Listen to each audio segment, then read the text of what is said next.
बागपत के गांगनौली गांव में तिहरे हत्याकांड का पुलिस ने खुलासा कर दिया है। महज 6 घंटे के अंदर पुलिस ने यह खुलासा किया है। मौलवी के परिवार की हत्या 2 नाबालिग छात्रों ने की थी। दोनों ही नाबालिग मस्जिद में ही मौलवी के पास पढ़ते थे और मौलवी द्वारा की गई पिटाई से नाराज थे। दोपहर की नमाज के बाद छुरी और हथौड़ा लेकर ऊपर पहुंचे और मौलवी की पत्नी और 2 बच्चों की बेरहमी से हत्या कर दी।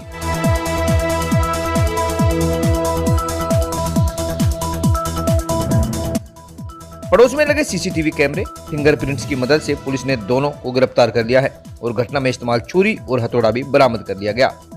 दोगट थाना क्षेत्र के गांगनौली गांव का यह पूरा मामला है, जहां बीते रोज बड़ी मस्जिद के अंदर मौलवी की पत्नी और 2 बेटियों की हत्या कर दी गई। सूचना पर डीआईजी व कई थानों की पुलिस मौके पर पहुंची थी। शव उठाने को लेकर पुलिस व ग्रामीणों में नोकझोंक भी हुई थी। पुलिस ने जल्द घटना का खुलासा करने का आश्वासन भी दिया था और 7 टीमों ने मिलकर महज 6 घंटे के अंदर ही हत्या का खुलासा कर दिया है।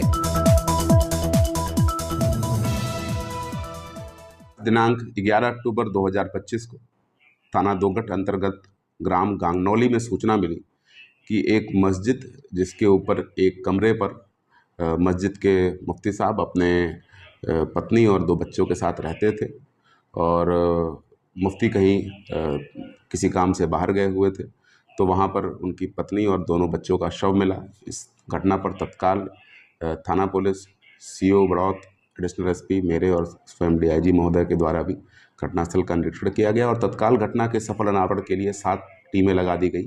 फील्ड यूनिट के द्वारा भी मौके से आवश्यक फिंगरप्रिंट्स और डीएनए साक्ष्य उठाए गए और लगातार जो 7 टीमें थी उन्होंने बड़े कम अवधि के अंदर वीडियोस को देख के 2 संदिग्धों को चिन्हित किया और जिनसे जब पूछताछ की गई तो ज्ञात हुआ कि ये दोनों बच्चे जो बाल अपचारी हैं, ये उसी मस्जिद के नीचे मौलवी से तालीम हासिल करते थे और मौलवी इनकी अक्सर पिटाई कर देता था, जिसके कारण क्षुब्ध होकर इन्होंने इस घटना की योजना बनाई और ये घटना कारित की। इन दोनों बाल अपचारियों के निशानदेही से घटना में प्रयुक्त हथौड़ा और छुरी बरामद हुआ है।